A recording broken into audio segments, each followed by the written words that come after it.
Salve, salve pessoal, sejam bem-vindos a mais um episódio aqui do Saloscast. Hoje é um episódio muito especial, estou aqui com o professor Bernardo Ide e com o professor Rafael Fontoura, aqui na Febracis. Então a gente já quer agradecer a Vânia e a Luísa e também o Cássio, da academia Shape Boutique, por estar proporcionando esse momento para nós. Então, hoje nesse episódio a gente vai falar um pouquinho sobre as inconsistências conceituais da área da educação física. E além disso, um pouco da atuação do profissional e as dificuldades que esse profissional passa para conseguir buscar aquela informação de qualidade e poder fazer um bom trabalho aí nas salas do treinamento de força, tá certo? Então, professor Bernardo, muito obrigado pela tua presença.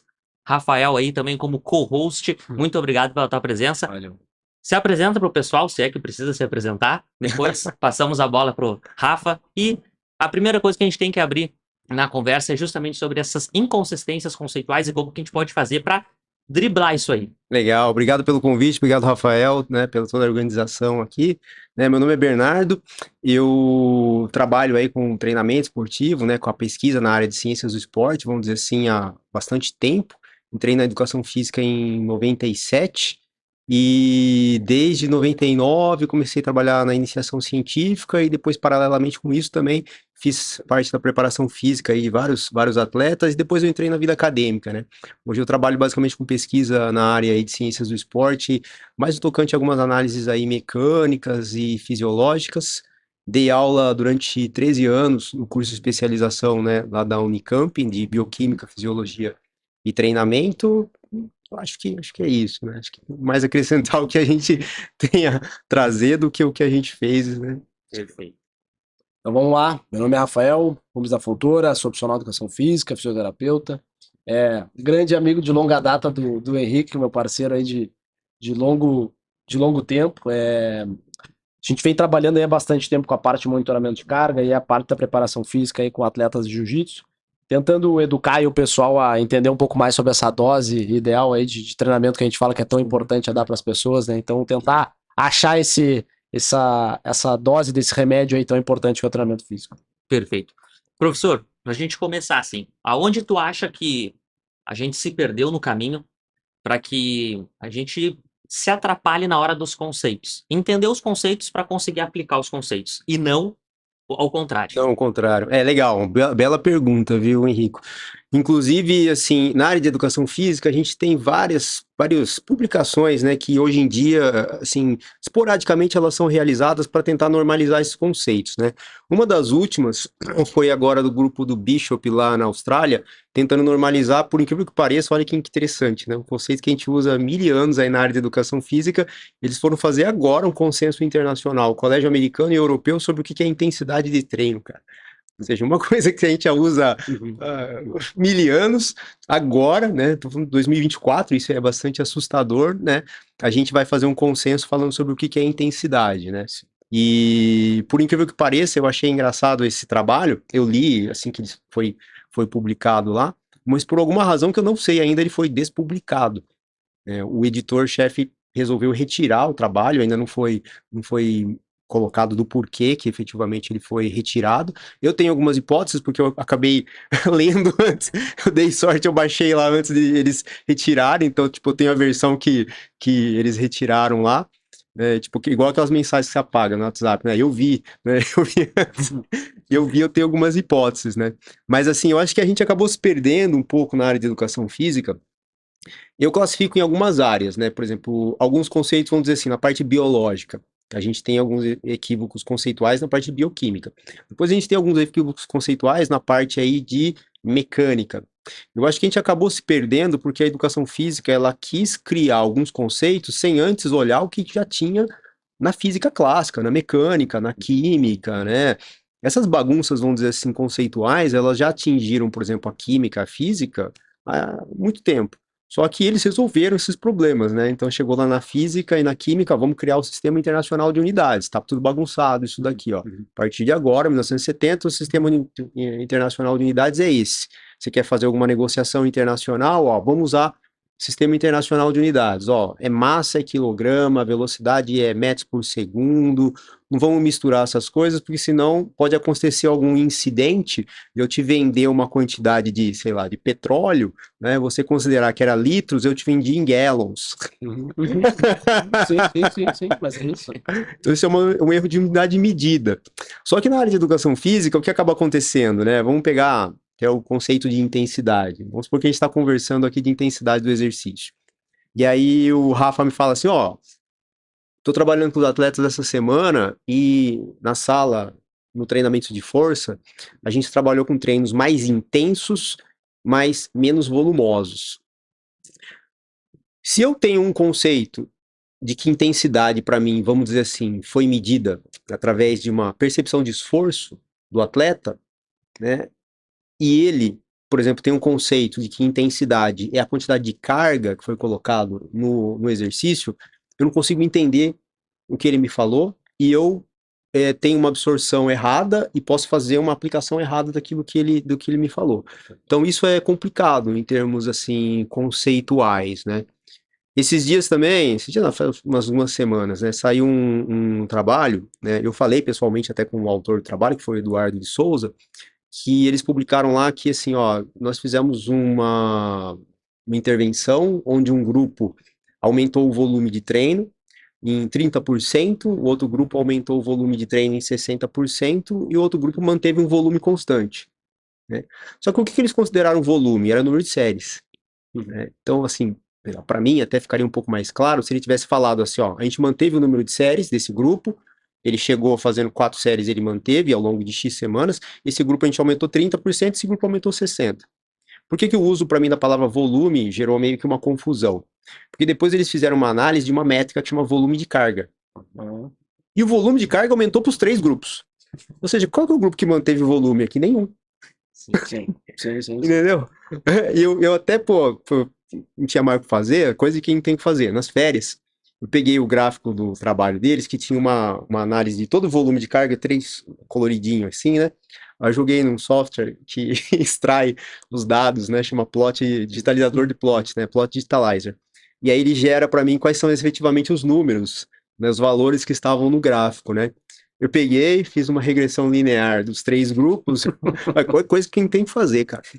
Mandei pro Eduardo, falei assim, ô Eduardo, cara, os 3 grupos aqui, a regressão linear deu isso e o valor da inclinação da reta é positivo. Então não teve grupo que manteve volume. Aí ele me explicou. Ah, tá, agora eu entendi, né? Você considerou o volume como o número de séries, então o que manteve constante foi o número de séries, mas o volume de carga, que é multiplicação, séries, repetições e a carga, aumentou para os 3. Sim. Entendeu? Então, ó a confusão que gerou, né? Sim. Então, aí, tipo assim, isso me assusta um pouco, porque não sei se eu fui muito chato na interpretação do volume, mas eu trabalho com isso, leio direto, né? Aí tem a conversa que a gente estava tendo antes aqui, e quem não tá todo dia lendo artigo, quem não tá, que nem é obrigação, efetivamente, ficar lendo artigo, tá usufruindo aí dos resultados. Será que a pessoa entendeu o que aconteceu nessa pesquisa? Sim. Então essa para mim é uma problemática. Sim. E é legal, né, Rafa, porque tu também trabalha com os atletas de Gil, e como tu deve ter esses ruídos de comunicação com os atletas na hora de aplicar essas métricas. É muito engraçado que quando a gente vai falar com o atleta, e o professor também pode falar também pela experiência que tem no tatame, a gente ouve muitos termos, né? Ah, perdi meu gás, perdi minha explosão, tô sem, sabe, uns termos meio chulos, assim, que claro, nós como profissionais a gente consegue entender, mas às vezes são termos que distorcem muito um entendimento e a interpretação, e o principal, dificulta a comunicação do profissional com o seu cliente, com o seu atleta. Porque às vezes eles já vêm, eu ouvi do fulano de tal que o meu gás vai melhorar, minha explosão vai melhorar, sabe? E isso acaba dando uma dificultada muito grande na hora de, principalmente, apresentar resultados. Exato. Porque hoje em dia o treinamento é baseado no quê? No que se vê. Né? É muito baseado no que se vê. E quando a gente, de certa forma, não consegue ter algo palpável, uma entrega de números, vamos dizer assim, interessantes, e ao invés de simplesmente o corpo ter uma modificação, o treinamento às vezes acaba sendo colocado que ele não funciona. Não deu certo. Só que é muito mais amplo, né, do que propriamente dito que a gente consegue enxergar no espelho, ou até mesmo, puxando a brasa pro assado, um resultado de uma luta. Não quer dizer que porque o atleta perdeu, é que Sim. a preparação física, o processo de treinamento dele foi errado, foi equivocado. E nem se ganhou. E nem se ganhou, porque são outros, são muitos fatores, né, que interferem dentro desse processo. Então eu vejo que sim, esse ponto que o professor Bernardo comentou, dessas inconsistências, essa dificuldade dessa interpretação, essa comunicação, essa linguagem semelhante, interfere bastante dentro da comunicação, não só com os clientes, mas entre nós mesmos, né? Porque às vezes tem uns debates, né? Que aí acho que a gente pode entrar nessa pauta aí também, são muito complicados, né? É quase definir, às vezes, a gente tá falando a mesma coisa, às vezes, e o cara tá defendendo uma bandeira que não tem necessidade, sabe? Então eu vejo que isso é um ponto assim bem, é uma linha bem tênue entre o que a gente deveria debater mesmo, o que a gente tem que conversar mesmo. Ah, é sobre isso aqui. Será que trazer esse ponto tem a necessidade de ser debatido? Tem a necessidade de ser colocado? Eu acho que são pontos assim que a gente tem que conversar e deixar cada vez mais claro assim para a área para fazer as coisas andarem. Em alguns momentos já percebi também os próprios profissionais falarem que eu explico dessa forma para facilitar o entendimento. E até onde essa facilitação do entendimento está prejudicando a aprendizagem. É. Não está fazendo a pessoa não entender nada, na verdade. Então, acho que é legal a gente conversar sobre. Quer explicar, quer falar sobre força? Tem que ser dessa forma. Quer falar sobre potência, explosão, força isso, força aquilo? Cara, explica dessa forma. Porque não existe todas essas derivações que a gente vai estar, com o perdão da palavra, emburrecendo a sociedade do que ajudando eles a se desenvolver. E eles se afastam da profissão porque eles escutam uma coisa do profissional, escutam do outro, ficam confusos, vê os dois profissionais brigando e aí vira essa bagunça. Concordo totalmente, né? Acho que você colocou, tanto o Rafa quanto você colocaram pontos importantes. Primeiro, assim, qual a linguagem que você vai usar para discutir com profissionais da área? Né? Qual a linguagem que eu vou usar numa pós-graduação? Qual a linguagem que eu vou usar dentro de uma reunião de departamento? Qual a linguagem que eu vou usar dentro da graduação? Qual a linguagem que a gente vai usar de comunicação entre nós, né, os profissionais da área? Agora, eu vou atender, sei lá, um atleta de jiu-jitsu que é advogado. O cara não tem obrigação de saber sobre fisiologia, por exemplo, gás. Né? Vou entrar no ponto de vista bioquímico, né, fisiológico do processo. Isso é modulado por uma capacidade de tamponamento extracelular, né? Quando você tem queda de pH extracelular, né, caiu o pH do sangue, a gente começa a ter uma resposta hiperventilatória. Então você tem mecanismo de regulação de pH como tamponamento via bicarbonato. Você vai ficar falando isso pro seu atleta de jiu-jitsu que é advogado, ele vai olhar na sua cara e falar, esse cara é louco, tá falando tampão, ele quer tampar minha cara, quer não sei o quê. Não, então eu não sou contra muitas vezes a gente usar assim, vamos melhorar o seu gás com uma pessoa que não tem um background aí científico, né, não estudou para isso daí. Mas eu não vou chegar na pós-graduação, né, e falar assim, gente, vamos melhorar o gás aí. Você tem que usar uma linguagem científica, você tem que dar uma explicação séria do ponto de vista bioquímico. Então eu acho que é uma adequação de linguagem, né? Vou contar uma história engraçada desse negócio da força explosiva, né? Quando eu estava lá na Unicamp, nas nossas reuniões de departamento, tinham os professores que participavam também junto com a gente lá. A minha orientadora, Denise, sempre foi sensacional nesse sentido. Ela chamou para fazer parte do laboratório o professor da física, o professor René, né, que muito ensinou a gente lá nas nossas pesquisas, participava de todos os projetos. Um professor que era de engenharia elétrica, o Barreto, mas estava na fisiologia do exercício.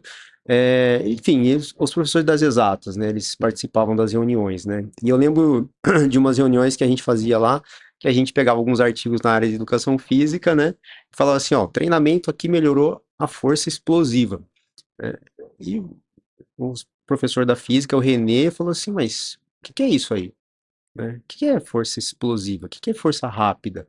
A gente olhou na cara dele assim, né, e assim, poxa, um cara da física perguntando isso, né, eu já olhei assim, nossa, o que eu falei de errado, né, cara?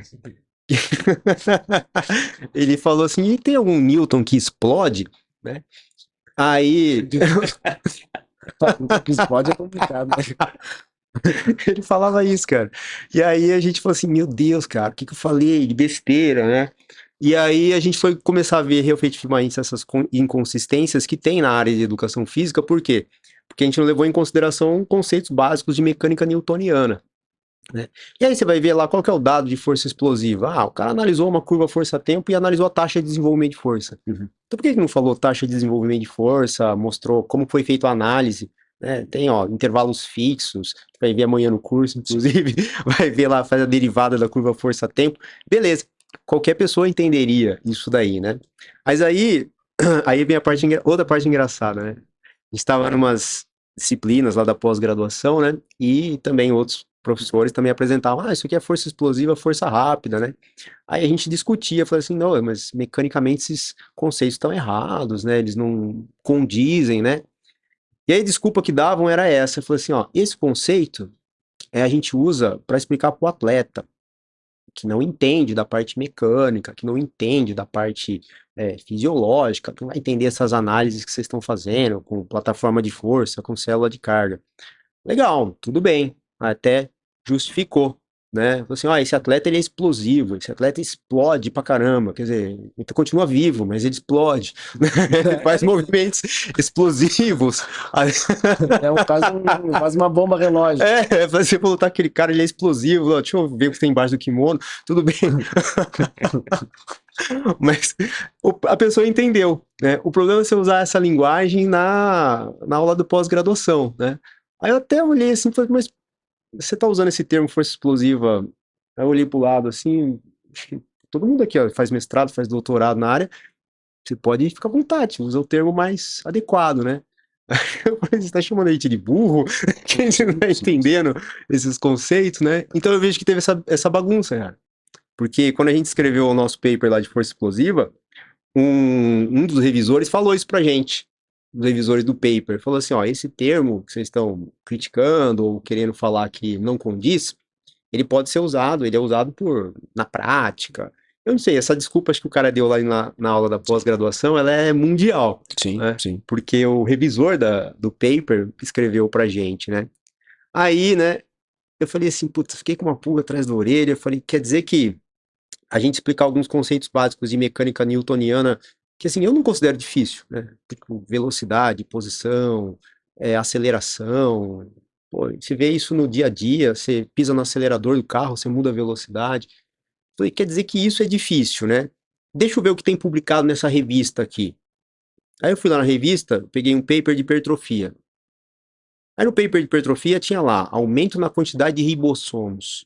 Tinha lá, melhora na quantidade de proteínas miofibrilares, sinalização de síntese proteica induzindo cascata de fosforilação. Falei, então esses termos aqui o técnico entende, né? Velocidade, aceleração, essas coisas, não entende. Ou seja, não sei se entenderam o ponto de vista que eu quis colocar, né? Ficou seletivo. Tem coisas que pode e outras não Para pode. hipertrofia você pode detonar. Não, para força, trabalhar, não, usa mais ameno. Eu vejo que é bem complicado isso, né? Porque até aí a gente puxa um pouco pra sala, né? Vamos tentar botar uma tecla SAP, né? Isso aí, puxar pra sala. Exato. Chega pra mim, uma das coisas que mais dói assim no meu ouvido é a questão do treino de hipertrofia. O treino de hipertrofia dói. Porque se a gente for falar, pegar e analisar, o cara tá puxando, tá empurrando, puxando um peso, tá agachando, levantando. É uma resistência. Então, tu tá fazendo força o tempo inteiro. Né? Que quando a gente fala de hipertrofia, a gente fala de um processo muito mais amplo do que só, né, o treinamento de força em si, induzindo, né, esse processo, mas diversos outros fatores ali auxiliando dentro desse processo. Outro termo que é muito clássico, falar dentro da sala de musculação, o treino cardio. Treino cardio. Então meu coração para na hora que eu tô fazendo força, meu coração para. Tá dentro de uma máquina, numa SEC, e meu sangue ali tá circulando, eu tô parado. Então, essas coisas, assim, acabam dificultando. E aí a gente entra numa questão, será mesmo que o cliente não entende? Porque, assim, pensando de verdade, eu converso, eu brinco, né? Tem cliente meu que às vezes eu posso tranquilamente deixar, se precisasse passar um treino pra alguém, poderia passar. Se desse uma planilha, tem que passar isso aqui. Tu consegue? Consegue passar. Porque às vezes melhor do que propriamente dito um profissional, que inventa uma situação que é como se fosse os criadores de método, né? Pra trazer uma transferência, é uma coisa assim que não cria um problema muito maior do que propriamente dito se passasse o conceito real, sabe? Exato. Eu vejo que é muita perda de tempo tentando facilitar, né? De chegar até ouvir pontos de criação de cursos. Não dá pra passar isso porque é muito difícil. Cara, é primeiro semestre da faculdade de educação física. Exatamente. Segundo semestre da faculdade de educação física. Será que é difícil isso? Difícil vai ser se tu não souber isso e depois ter que revisar. Exatamente.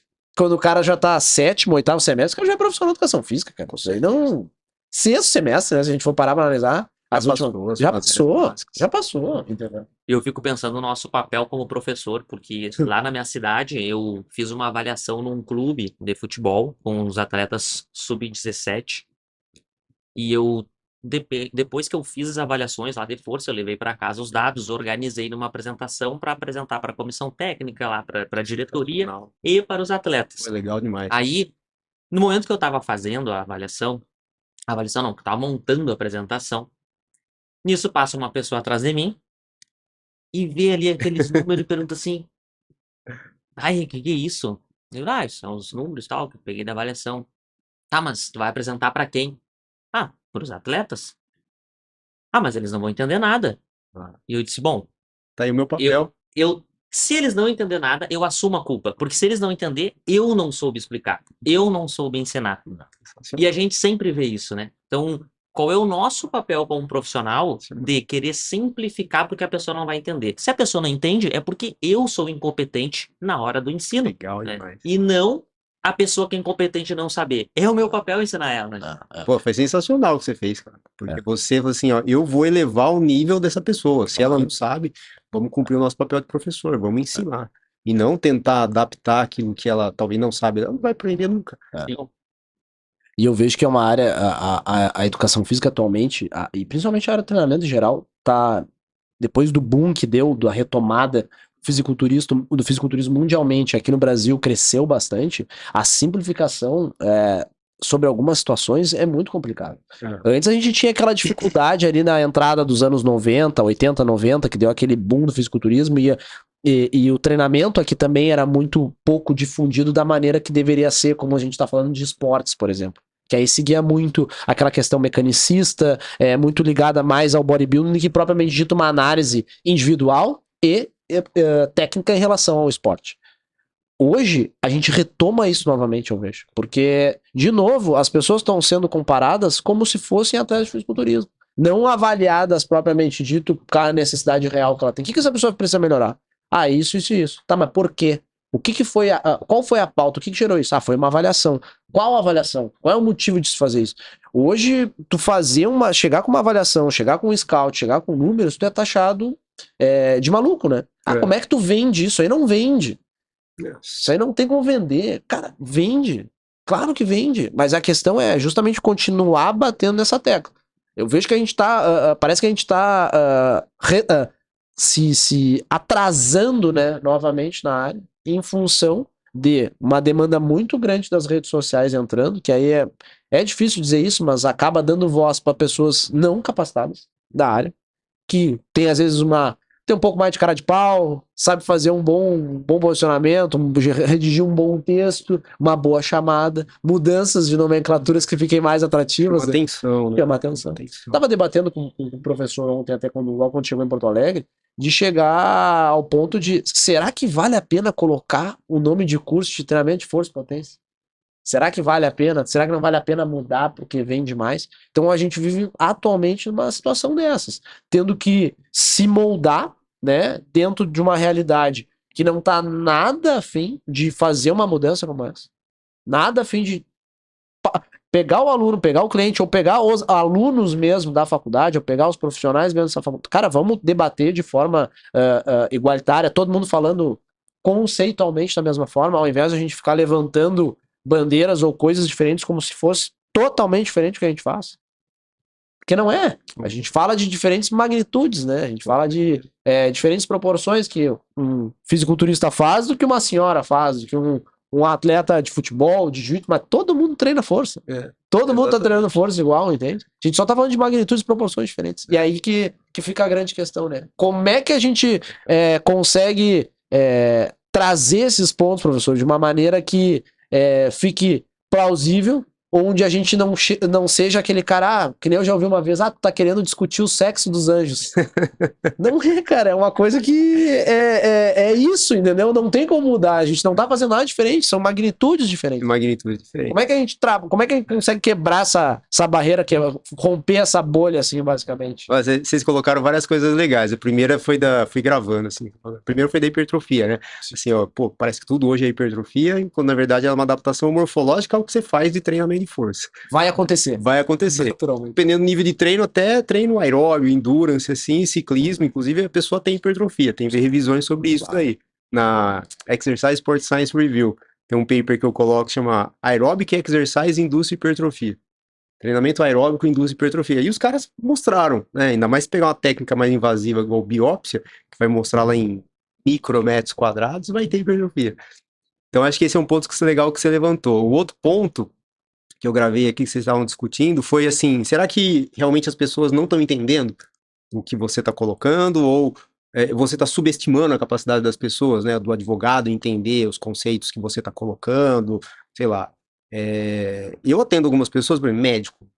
Eu adoro atender médico, porque você começa a falar de fisiologia com eles, começa a falar de bioquímica, e a pessoa, pô, que legal, isso aí eu não sabia que era assim no exercício, porque às vezes na formação médica eles não tem fisiologia do exercício. Direcionado. Fisiologia é médica, é doença, isso e aquilo.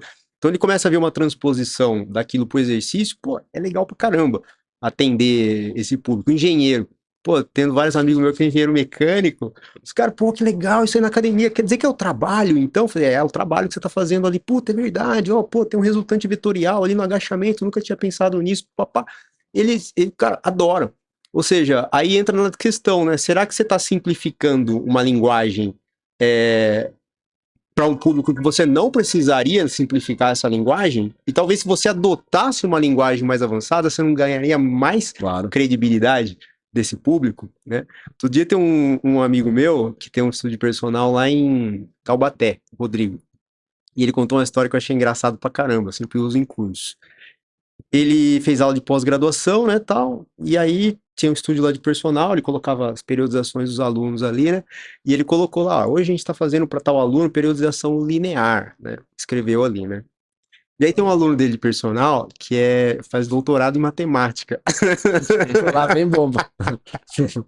Cara, eu chorei da risada quando ele contou essa história. Ele falou assim, falou que o aluno dele parou assim na frente da periodização, olhou assim, mas Rodrigo, essa periodização tem muitas variáveis, né, para ser considerado linear. Ele olhou assim e falou assim, não, pô, é verdade, não é linear. O negócio não tem uma linearidade de manipulação aí das variáveis. Conceito errado da área de educação física. Aí você vai e pega uns papers da Sports Medicine, você pega sei o quê, pá, tá lá. Conceito errado. Periodização linear. Deu um nome antes de efetivamente analisar se aquilo teria efetivamente. Outra coisa é você fazer uma regressão linear dos dados, aí beleza. Sim. Mas se considerar aquilo como já linear, não tá coerente, né? Sim. Então eu achei legal isso daí, né? Será que a gente realmente não está subestimando a capacidade dos nossos alunos de entenderem os conceitos, né? Ou a gente não entende os conceitos? Que é bem provável. Eu acho bem provável.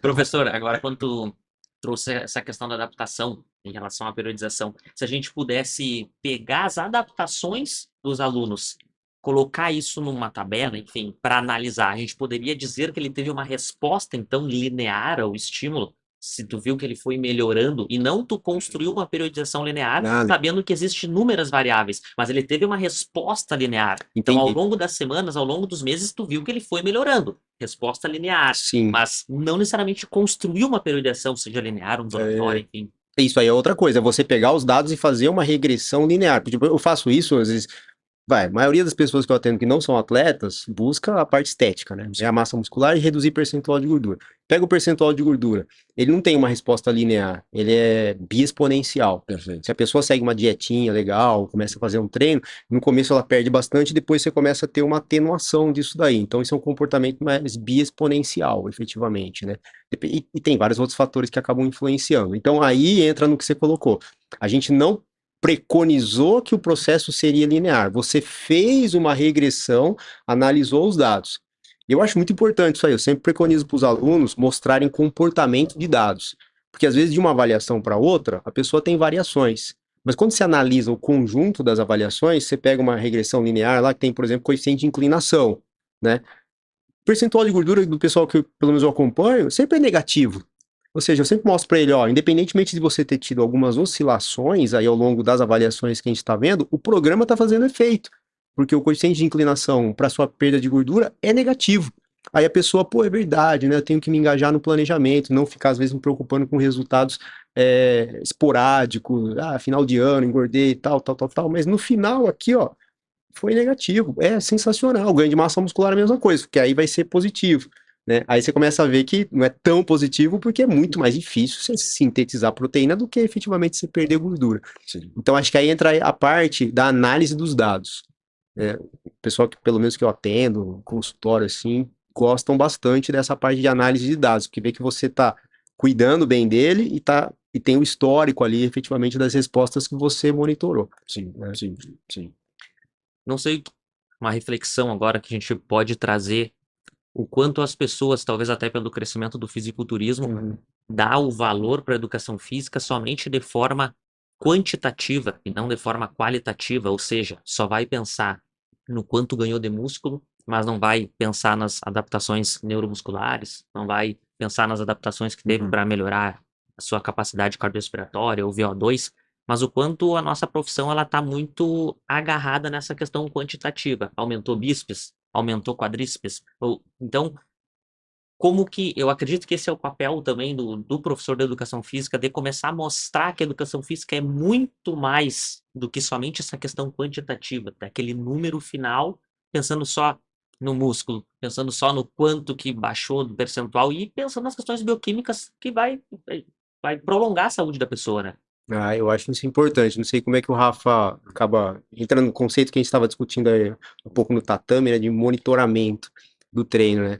Mas eu vejo que a gente tem algumas respostas, por exemplo, aí não só atleta, né? Tô falando mais pessoas que praticam atividade física com fins de saúde, qualidade de vida e também estética, né? Obviamente, né? Mas tem algumas coisas que a gente, aí meio que uma falha minha, eu não monitoro.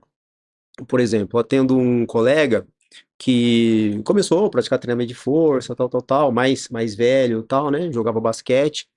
E na primeira avaliação, ele estava tomando alguns medicamentos para colesterol, enfim, tudo mais. Aí, depois de uns 3, 4 meses, né? Passei na primeira anamnese, só que eu não monitorei isso daí, né? Não sou eu que estou prescrevendo medicamento, né? Ele vai no médico, tal, que faz o controle, tal, tal, tal. E aí ele me reportou, né? Teve lá algumas alterações na composição corporal, pelas cargas de treino eu vejo que ganhou força, ganhou tal, tal, tal. Aí ele chegou para mim e falou assim, pô, aconteceu uma coisa que eu achei sensacional, né?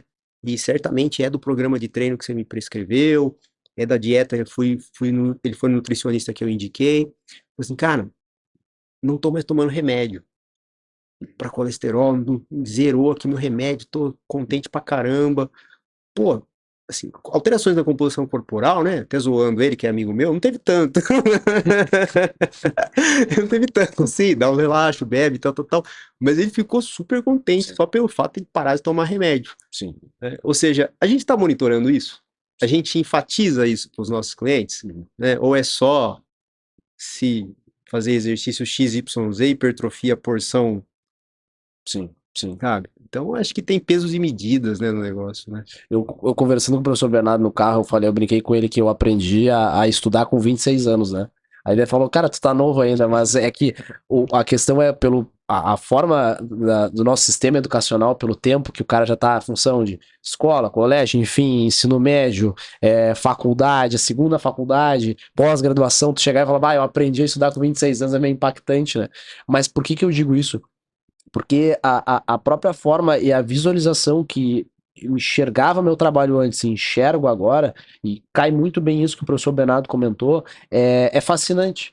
Porque o simples fato de tu fazer uma pessoa parar de fazer uso de um medicamento, isso é melhor que muito resultado, entende? Tu parou de fazer uso crônico de um medicamento que a gente, pegando qualquer fármaco, sempre vai ter alguma alteração em alguma outra questão. Tu vai melhorar uma coisa, mas vai ter alteração em outra. Então sempre vai ter esses pontos. Tu tem simplesmente esse resultado, é perfeito. O claro processo crônico do exercício físico agindo, né, e gerando todos os seus benefícios para as pessoas. Então eu vejo que acho que o grande ponto é aumentar essa capacidade interpretativa de uma maneira, sair do micro e para o macro. Pensar no exercício físico não só numa questão tátil, né? E deixar ele mais amplo, né? Tanto na questão biológica, psicológica, hormonal, enfim, N fatores, né, que a gente pode agregar para as pessoas. Porque, de verdade, eu acho que aí é o grande ponto de visualizar o profissional de educação física de uma maneira muito mais importante dentro da área da saúde. Vejo que um marco bem importante foi a pandemia que a gente passou, que aí ficou muito clara a questão da importância da massa muscular, né, dentro de pacientes que eu tive a oportunidade de estar terminando o curso de fisioterapia e a gente ter certas vivências dentro do hospital e ver a diferença que era de uma pessoa que tinha uma condição de massa muscular melhorada comparada às que não tinham, né? Então isso foi um balizador bem interessante. Então, atualmente tu pega até, a gente fica feliz em ver, né?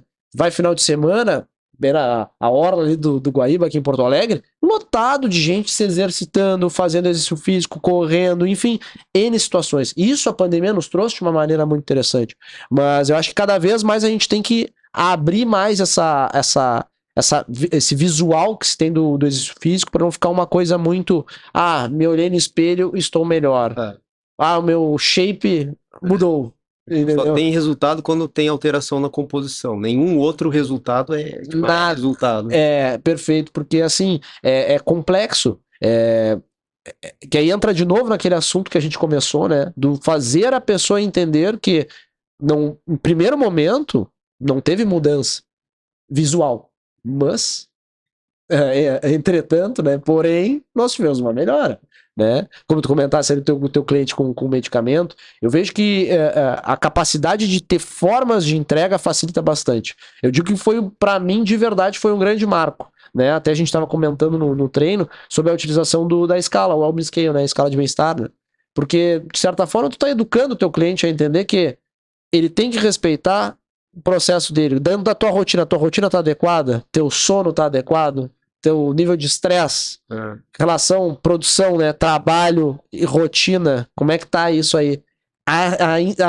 Inserir o exercício físico tá adequado? Porque todo mundo fala que tem que treinar 5 vezes na semana, o máximo de vezes, tá? Mas tu consegue fazer isso? É palpável pra ti?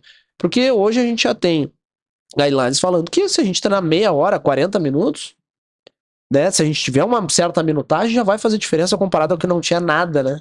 Se for pensar em carga de treino, tu não tinha nada, tu era sedentário. Se tu tiver 30 minutos num dia só, já é 100%, né? Se for parar pra analisar numericamente, né? Então, ter essa capacidade de construir e fazer uma análise mais ampla do que o exercício físico pode entregar, eu acho que vai nos beneficiar bastante. Perfeito. E pro pessoal que nos escuta e talvez está imerso também nessa confusão, como que eles podem procurar o caminho, assim, para não cair nessas inconsistências conceituais e não precisar aprender a estudar só com 26 anos? Não é que você foi humilde, né? Aprendeu, né? Você aprendeu a fazer pesquisa, né? Já é outra história. Não, mas eu digo assim, de verdade, porque a área de pesquisa, tu pegar um dos caras que me ajudou muito, indiretamente, sem nem ter conhecido pessoalmente, aí claro, quando eu comecei a acompanhar teu trabalho em 2019, pré-pandemia, mas quando tu deu a dica do professor Igor Volpato. E aí começar... Gilson Volpato. E começar a estudar um pouco mais sobre metodologia, porque tu pegar, analisar um paper ali, tá? Tu entendeu o paper? Tu entendeu que aquilo quer te entregar? Porque talvez, diretamente falando, tu não vai colocar o que dentro daquela linha metodológica foi feita. Não é aquilo ali, tu vai pegar aquilo ali e fazer igual, replicar. Não. É entender aquele contexto e colocar dentro do teu contexto. O que é plausível de ser feito? Isso aqui é possível colocar. Isso aqui não é possível colocar. Perfeito, me entregou um conceito, entendi. Só que não é 100% das coisas, mas que tu consiga entender mesmo o que está sendo feito, que quer ser aportado, que quer ser retratado, que quer ser colocado.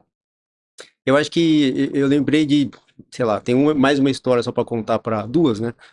Desse negócio de, às vezes, que entra de encontro com essa parte conceitual, e entra de encontro de novo com essa parte da educação física, dá mais ênfase na parte só estética e não na parte, vamos dizer assim, mais funcional, né?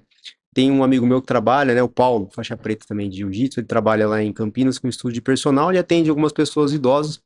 E uma vez uma idosa chegou para ele, estava super contente, né, assim, com o trabalho dele, né, e ficou contente com uma coisa que, pô, pra gente é super simples, né, ela estava na cozinha dela, pá, caiu uma mão e ela conseguiu agachar e pegar todas as sementes. E ela, depois que ela levantou, falou assim, nossa, como que eu consegui fazer isso? Eu não conseguia fazer antes. Sim, Ela foi devido ao trabalho, do treinamento de força, tá lá com ele, não vai largar nunca mais, sim. né? Ou seja, coisas simples, né, que entram nesse contexto, né? Aí o outro da parte conceitual, né? Outro dia tem inúmeros trabalhos mostrando a importância do treinamento de força para idosos, né? Mas geralmente a gente vê assim as pessoas colocando, ah, mas o idoso nunca vai precisar de tanta força assim, né? Tanta força, né? A partir de quantos newtons você considera tanta força, né? Porque vamos supor que a idosa lá, ela tem uma massa de, sei lá, 60 quilos, ela tem um peso de aproximadamente 600 newtons. 600 newtons é muita força para você? Sim. Porque é o peso dela, né? Aí a pessoa ficou assim, a partir de quantos newtons, então você considera que fazer força é importante, né? Levantar esse copo aqui, né? Ou levantar essa xícara, tal, a partir de qual que é o seu limiar, né, de força para você considerar importante? Erro conceitual, que a pessoa falou que acha que treinamento de força, ela acha que é só um atleta de levantamento olímpico, Sim. levantamento básico, né? E daqui a pouco vai chegar um certo momento que o nosso peso corporal vai ser um grande desafio, Sim. né? E tem que combater isso daí, né? Então, para mim, acho que entra nessa parte aí conceitual. Aí você fez a pergunta a respeito de como que a gente pode combater ou não se deixar ludibriar com isso daí, né? Sempre estudar muito, estudar coisas básicas, né? Estudar muito, que eu digo assim, não é muito, né? Estudar pouco, mas com profundidade, né? O que eu considero aí estudar, aí tem que estudar muito mesmo, né? Não se deixar às vezes cair assim, ah, pô, acompanha, eu sei que muitas vezes as pessoas ficam na ânsia, né? Tem essa hiperatividade aí hoje, acompanha 1.000 pessoas. Aí um postou um artigo de isometria, outro postou de VBT, aí o outro postou de hipertrofia, aí o outro postou um artigo de hipertrofia da porção XYZ, fez uma polêmica em função disso. Aí o outro fez uma polêmica de pré-ativação. Cara, o que que você vai estudar? Né? Então, você tem que fazer o exercício, muitas vezes, de selecionar aquilo que você está com dificuldade, né? O que eu vejo que é uma grande dificuldade aí, como professor mesmo das pessoas, bioquímica básica, mecânica básica, que eu recomendo pegar ou livros básicos de biomecânica na faculdade mesmo, Susan Hall, ou até livros de física mesmo do colegial, né? Eu estudo por livro de física da engenharia, ali, vou estudar, assim, vou no Instituto de Física, né? Outro dia eu peguei até um livro lá que eu fiquei até frustrado, né? Porque no começo do livro, é um livro de cálculo, tal, eu falei assim, ó, para entender esse livro você tem que ter esse pré-requisito, fechei. Não tem amanhã. Fazer, volto pro outro ali antes, né? Não é pra mim. Não é para mim, mas é um exercício acho que todo mundo tem que fazer, né? Outro dia, por exemplo, na graduação, o pessoal estava com dificuldade, por exemplo, pô, professor, esse negócio de aula de biomecânica, né? Velocidade, posição, tô com dificuldade aqui, tal. Beleza, na graduação a gente estava estudando, mas ó, tá com mais dificuldade, além do material que a gente forneceu, pô, indiquei uns livros de colegial mesmo, apostila de colegial. Não é vergonha nenhuma, sabe, fazer isso. Eu reviso de vez em quando, Sim. né? Apostila de colegial, tem lá célula, organela, ribossomo, redículo sarcoplasmático. Não tem que ter vergonha nenhuma, né? Não é porque a pessoa tem X doutorado que sabe de tudo, é um semideus no treinamento. Não existe isso daí, né? Então, desde de qualquer nível de formação, você estudar conteúdos que sejam básicos, básico é básico, cara, não é importante para todo mundo. Sem falar na questão dessa cortina que se coloca na frente das pessoas por conta do número de seguidores, da relevância da rede social e tudo mais, que atrapalha muito quem o consumidor final e o estudante que tá nesse meio termo para ensinar o consumidor final. Então aí gera esse ruído na cadeia inteira, né? Exatamente. De um amigo meu falou uma coisa engraçada de rede social, né? Ele falou assim, ser famoso na rede social é igual você ser rico no banco imobiliário. Não significa nada. Ganhou um joguinho só. É, você não tá milionário. Eu comprei a Vida Paulista. Não, você não tem. Sim. Rafa, e nessa caminhada aí que tu teve esse start dos 26 anos, até para que a gente consiga atalhar o caminho para quem tá perdido. Porque no momento que tu atalha o caminho, o atalho se torna o próprio caminho para a pessoa. Cara, eu vou te dizer que o complicado é o atalhar. Eu acho que não tem como atalhar. Eu acho que essa é a grande questão, é o cara conseguir dar uns passos para trás. Brevemente, assim, contando, terminei a faculdade de Educação Física muito, vamos dizer assim, bem chateado, assim, com o que me apresentavam, né, as situações que me apresentavam para a área. E a fisioterapia veio como uma forma de um extra, um plus, vamos dizer assim. E quando eu entrei, e aí tem uma frase clássica do Phil Glasgow, né? Que ele fala que o treinamento, a reabilitação nada mais é que o treinamento no momento da lesão. Exato. Não tem. E aí quando eu comecei a ver, buscando mais informação, estudando, aprendendo, cara, eu tô treinando as pessoas aqui dentro, só que eu tenho um outro contexto. E aí aquilo ali, vamos dizer, me deu uma vontade a mais de estudar. Não, agora eu quero entender o sistema cardiovascular, agora eu quero entender como treinar um cardiopata. Se o cara tem esse problema X, o que que eu posso fazer? Qual é a carga que eu posso dar? Eu dei um exemplo pro professor, uma cliente minha que tem tinha um aneurisma na artéria esplênica, artéria do baço. O que eu posso fazer com essa pessoa sobre relação de treinamento? Entende? Então, são N fatores que a gente começa a ver que, cara, não tem como atalhar. Ou tu estuda, dá uns passos para trás, que na realidade não tem nada de passo para trás, né? Tem isso tudo ou não tem isso? Não tem isso, a gente tá embalando na realidade, né? Pegando um embalo, pegando um impulso para lá na frente acabar saltando, né? Indo mais à frente que os outros colegas. Então eu vejo que mais isso, assim, não tem muito atalho, sabe? Eu acho que, bem como o professor frisou, as dificuldades, pega os teus pontos de dificuldade, vê formas que tu tenha de fazer com que o processo de estudo vire uma rotina, que eu acho que também isso é um pouco complicado. A área a gente tem muita facilidade de ganhar dinheiro rápido, porque não se tem um certo controle sobre o personal, ele é formado ou não é.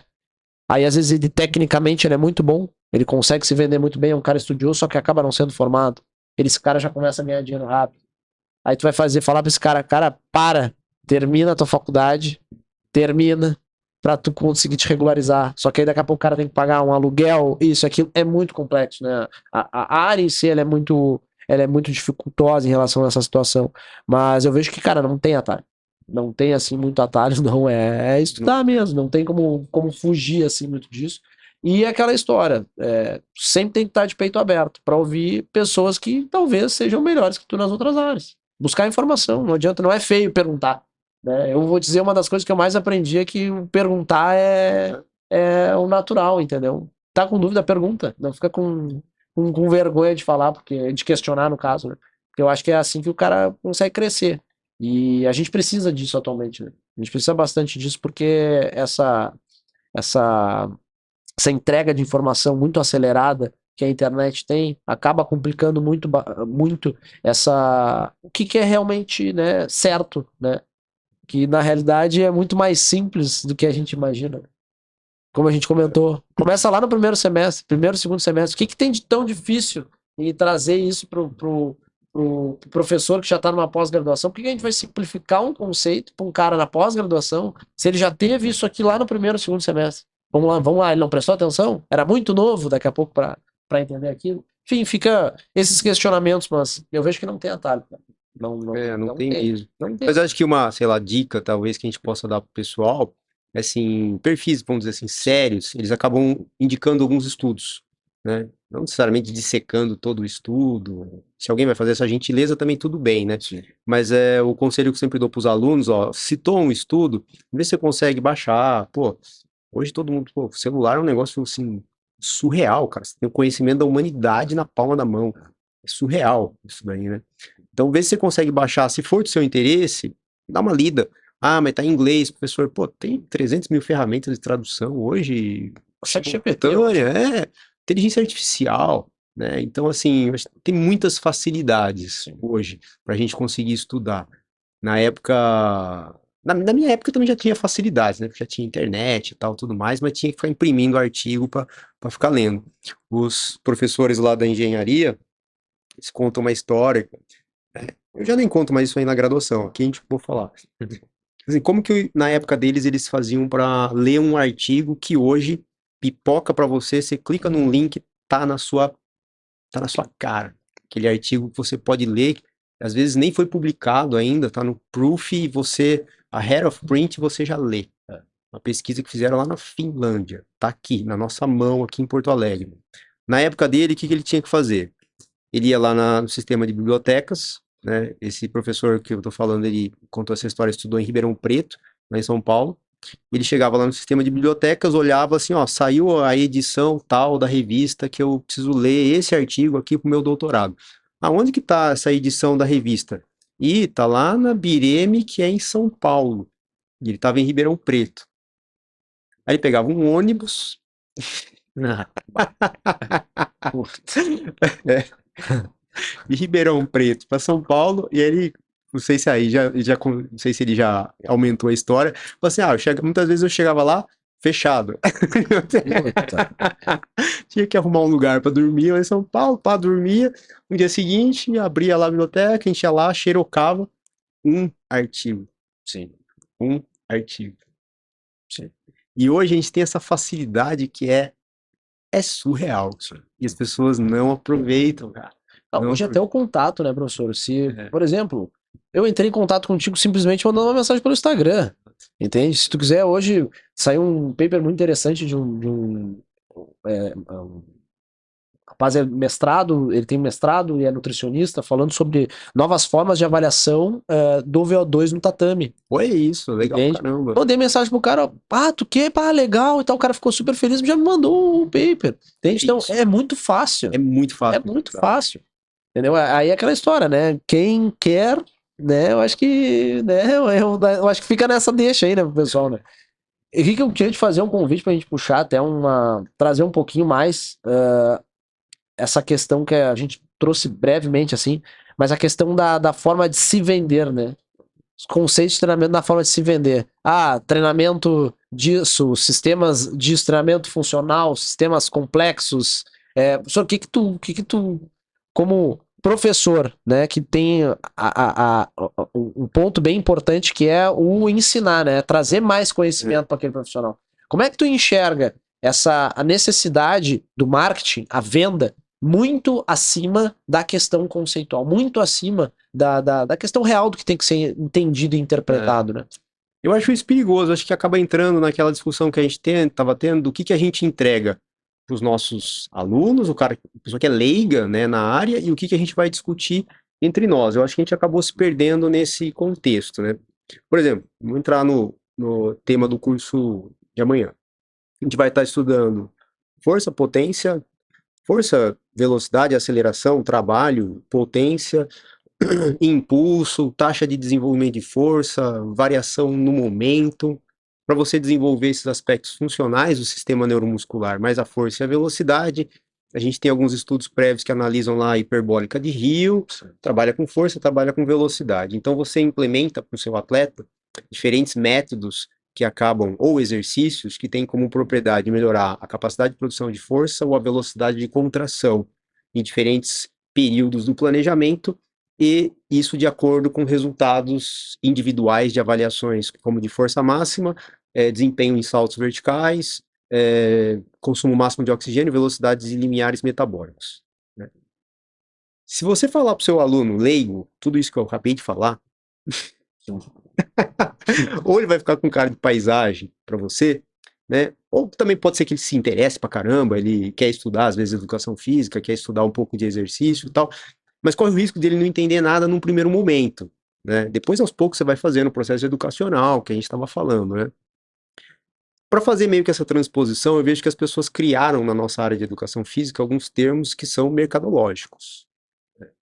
O uso do treinamento de força e potência nos esportes virou treinamento funcional.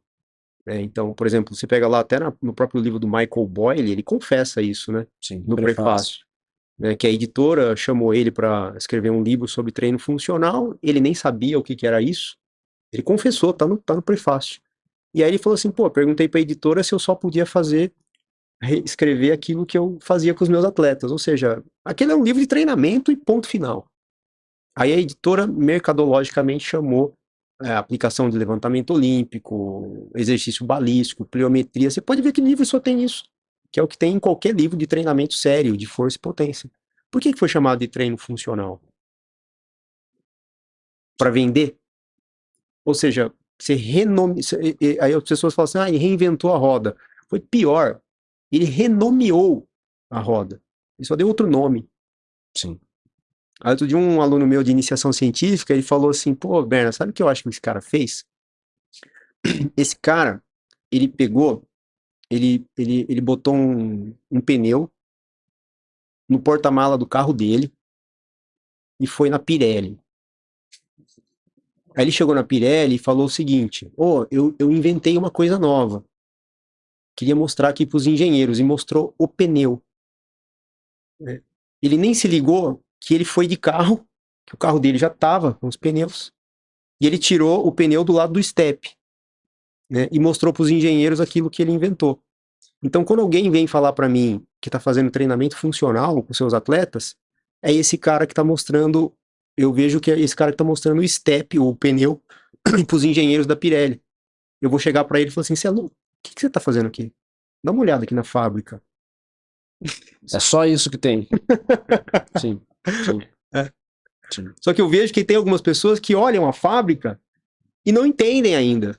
Aí eu falei assim, pô, e fala assim, não, mas isso aqui que eu inventei é diferente do que você tem aí. Não é diferente. Como que você não conseguiu enxergar? Aí ele põe de novo no porta-mala do carro dele e vai embora. Né? Nem sabendo que ele já tá Sim. com vários pneus. Então eu acho que é isso, cara. Infelizmente, eu não sei qual que é o problema, né, que tem essa pessoa. Aí entra nesse problema, assim, talvez seja um problema nosso, né, de comunicação dos professores, né? A gente fica com esse negócio, onde que a gente falhou, Sim. efetivamente. Então eu vejo que isso aconteceu pelos mercadológicos, com treinamento funcional. CrossFit, cara. CrossFit, né, que é uma empresa. O que eles inventaram em treinamento? Nada. Isso é treinamento que é usado há 1000 anos no esporte de alto rendimento. E agora tem o novo, né? O Hyrox. É o Hyrox. Hyrox, né? Acho que logo, logo tá por aí. Eu acho que são tendências, né? Eu vejo que, de verdade, para a pessoa que é usuário, né, do exercício físico, né, vamos dizer assim, Exato. sem problema nenhum. Eu acho Não, que não pode. Mas eu vejo que entre profissionais a gente tem que ter um debate sobre certas situações, aí é muito Tem complicado. cabimento. Aí não tem cabimento, é muito complicado. Não, acho que foi importante, só desculpa te interromper, que muitas vezes eu falo essas coisas e as pessoas, ele é contra, você tem que ver que tem várias pessoas que começaram a fazer atividade física por conta que começaram no treino funcional. Não tô falando que sou contra a atividade física, não, tô falando que é uma discussão entre os profissionais de educação física, considerarem essas atividades como sendo novidades ou sendo revoluções do treinamento. Eu escutei uma coisa assim, desculpa, ridícula. A pessoa falou que o CrossFit revolucionou o treinamento esportivo, né? É como que o filho pode ter sido responsável pelo nascimento do pai? Falei, cara, você tá sob efeito de drogas? O que tá acontecendo? Né? Ele falou isso, cara. E tá vendendo isso em curso de pós-graduação, tal.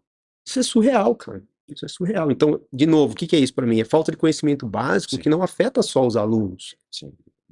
Não afeta só os alunos. Eu vejo que, por exemplo, se pega o CrossFit dele, foi uma questão de conhecimento de certas áreas difundidas, que tem as junções, né?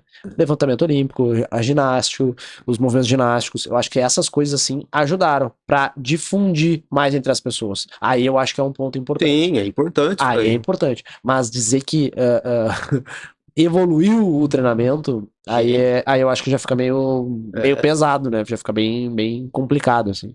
Bem complicado. Professor, aonde que o pessoal pode te encontrar para ser teu aluno ou para consumir também os conteúdos ali que tu traz pela rede social? Aonde que eles podem te encontrar tanto na plataforma, tanto no Instagram, enfim.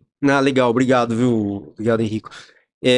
Hoje eu divulgo basicamente aí os meus cursos aí nas redes sociais, né? Então tem o meu Instagram, eu tenho uma plataforma de assinatura de cursos online, tá na Hotmart, acho que o link pode ser encontrado ali no Te coloco na no descrição. Instagram. Ah, legal. Pô, obrigado, viu? E logo após o carnaval, né, a minha orientadora, a Denise, ela vai estar lançando novamente o curso dela de bioquímica do exercício, o curso que perdurou durante 13, 14 anos lá na Unicamp e foi interrompido pela pandemia. A última turma foi a turma do Vitor Sanches, e ela vai colocar todo esse curso aí num formato assim, não por mim, né, mas assim, ela é sensacional na parte pedagógica. Eu acho que é um curso obrigatório para todos os profissionais de educação física fazerem na área de bioquímica e fisiologia, que particularmente acho que foi a pessoa que fundou, vamos dizer assim, o ensino da bioquímica do exercício aqui no Brasil. Ela tem artigos, ela trabalha com pedagogia, né, de um ensino superior, né, recentemente tenho a facilidade, tenho ainda a felicidade de publicar com ela, a gente publicou um trabalho explicando aí conceitos de limiar ventilatório, entendendo... Recente, né? Foi bem recente. Recente. Onde a gente procurou colocar, é uma revista de educação, né? A gente colocou lá um exercício que a gente fazia em sala de aula, né? Meio nostálgico falar isso para mim, né? Mas assim, era um curso onde a gente tinha muitos exercícios dentro de sala de aula. Era um curso mais longitudinal, 2 anos, toda segunda-feira, e infelizmente ele não tem mais.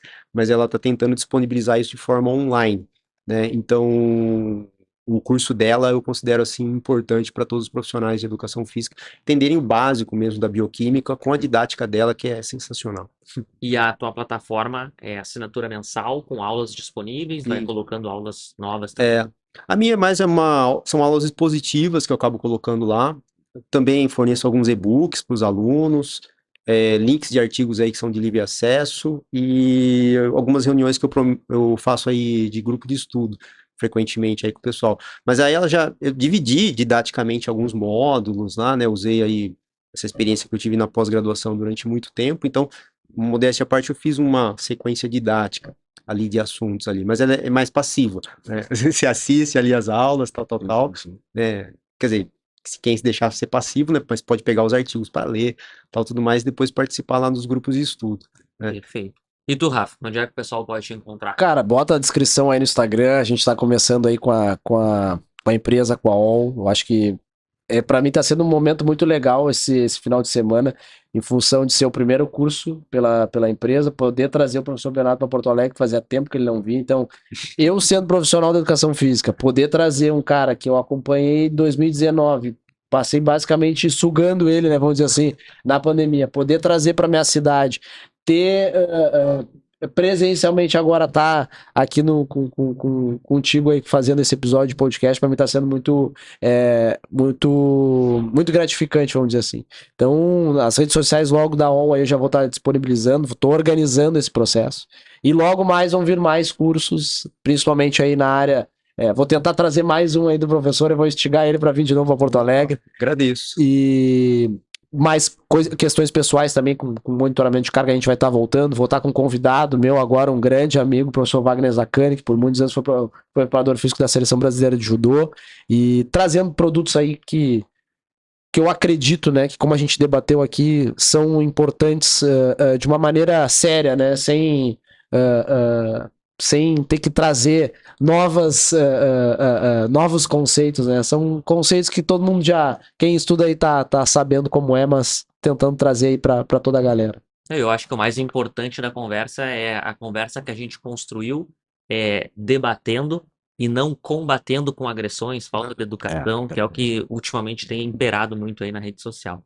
Então, eu agradeço muito, professor Bernardo, a presença, o teu tempo, o teu conhecimento de vir até Porto Alegre, topar participar de um episódio aqui do SalosCast. Muito obrigado por estar aqui conosco.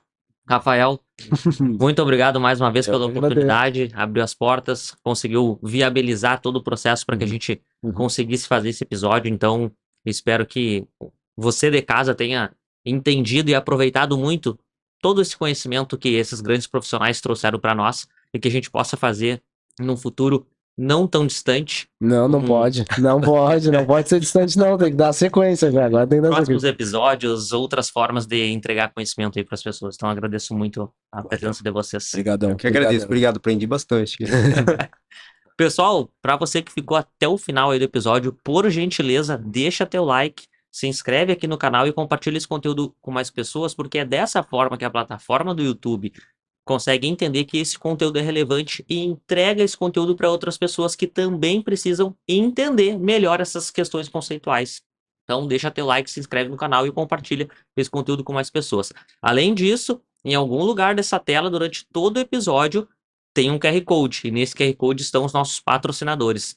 Então, eu já quero agradecer a Fábrica de Suplementos, lá de Santa Maria, o Dr. Jorge Silva Lopes, a Clínica Odontológica Abascal, a Causo Mais, a SimpleMed e a Trackfield, lá do Shopping Praça Nova, lá em Santa Maria também, tá certo? Então, muito obrigado pela audiência de vocês de ficarem até aqui. Eu aguardo vocês no próximo episódio. Um grande abraço.